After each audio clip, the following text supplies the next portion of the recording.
Hey, friends, I'm Otis Gibbs, and this is my buddy Barry Walsh. He's going to share some stories about touring with Waylon Jennings. We at that point, this was '86. I was touring with him '86 to '91, and he was doing clubs. He was doing some of the big clubs that everybody else was doing at the time, Billy Bob's and that place out in Orange County that everybody played.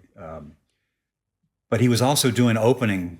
He was also an opener for people like Hank Jr. That was the most interesting dynamic that I ever saw because when Hank Jr. was a child star and Waylon was coming up, Waylon opened for Hank Jr., right? In the beginning, and Hank was this little 10, 12-year-old kid who was kind of, because of his name, he was getting the headliner thing. And then in the late 70s, it flipped, and Waylon was the headliner. Hank Jr. was opening for Waylon whenever they did gigs together.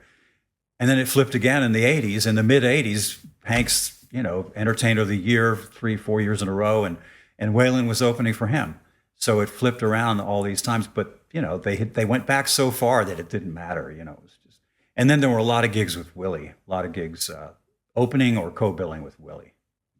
And, I love doing that. There was a couple times when Willie's band wasn't able to do those gigs, so we got to back Willie, which was kind of terrifying and fascinating at the same time. Willie backphrases so heavily on his vocals that if you're waiting to get a cue of a song you had never played before and you're waiting to find a cue from Willie to get the next chord change, he's backphrasing so far that you're kind of leaning over going, where is this going? Where's this going? And then he hits the note. So you go, oh yeah, that's it. It was kind of funny. I remember that, that paranoia. There'd be no rehearsals at all. Never. And with Waylon, hardly ever any rehearsals after the first batch before I went out with him the first time. There was hardly ever any rehearsal. Most of the time we were in the studio doing new material anyway. So we were recording these songs, so we knew them. All we had to do was listen to the records to, if he wanted to do something from a new record, we had the record and we had played on it. So, there you go. Yeah, actors. I can't think of any besides Duvall over that time, but certainly, and music people all the time. Tony Joe White would come hang out, or young country acts would come out, and I remember him sitting on a bus telling young country singers, up and coming country singers, telling this story more than once to these people. They'd be up on the bus talking to him. And I'd be listening, off to the side, and Waylon said, Hoss, the hardest thing about this business, you know what the hardest thing is? And they'd say, well, no, Waylon, what? And he'd say, saying the word no, turning shit down, And he was right. I mean, the longer I've been in this thing, that's really true, because your instinct is to go take everything. It's such a kind of insecure kind of business, at its root, that you always seem to be climbing and wanting to stay in the eyes of the public and this and that. So you're taking things that maybe sometimes you shouldn't be taking. You're told to say yes to everything. Exactly. Yeah.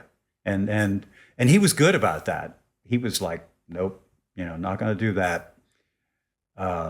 He was a teddy bear of a guy, which surprises people when I tell him that because of the image that he had, but that image was not him.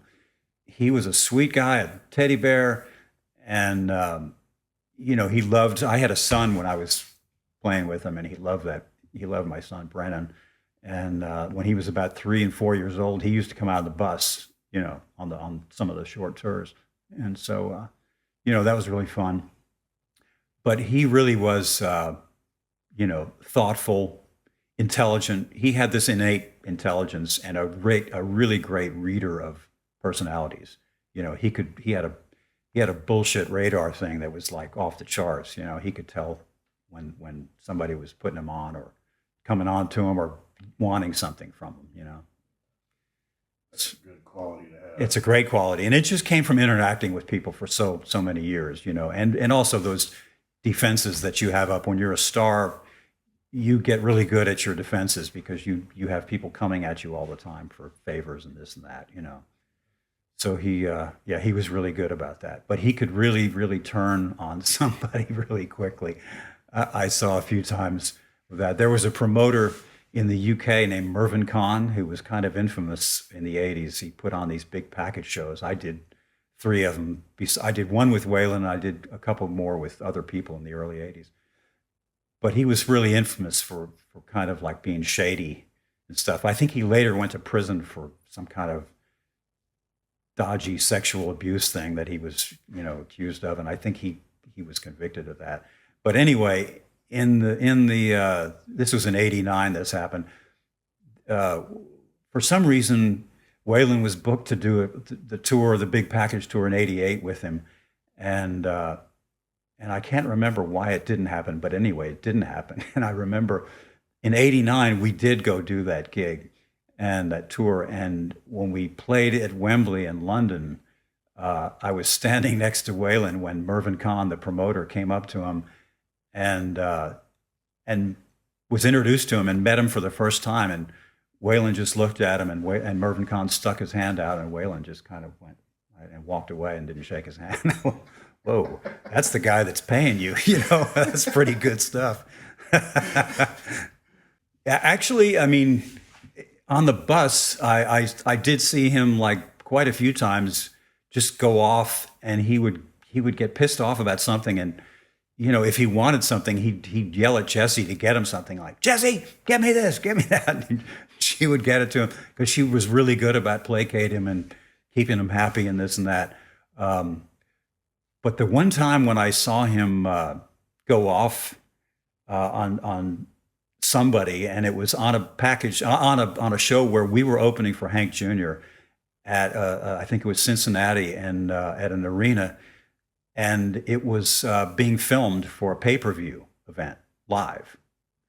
So, but only Hank's part was on the live feed.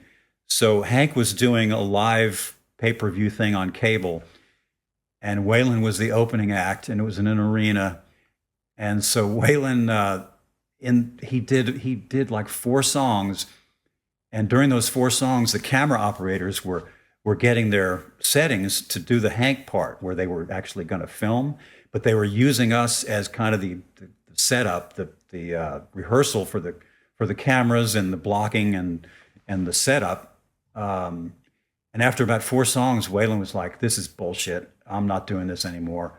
And because they were getting up in his face, and I don't blame him. They were really getting pretty obnoxious and aggressive, and so he just kind of turned around, put his guitar down, and walked off the stage.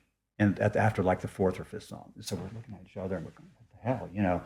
And then he disappeared, so we left. And then I heard later that at that point, the road manager, this guy named Emmett Gillum, was getting the money from the promoter right at that point, and he had his radio on, and so the stage manager was on the radio telling the road manager that Waylon just left. He put his guitar down after 4 songs, and he walked off the stage. He got pissed off. So the road manager, this is coming on his radio as he's talking to the promoter and getting the money for the gig, and he hits his radio, and he's going, "Something wrong with this thing," and he quickly turns it off, to stop this conversation, and then got the money.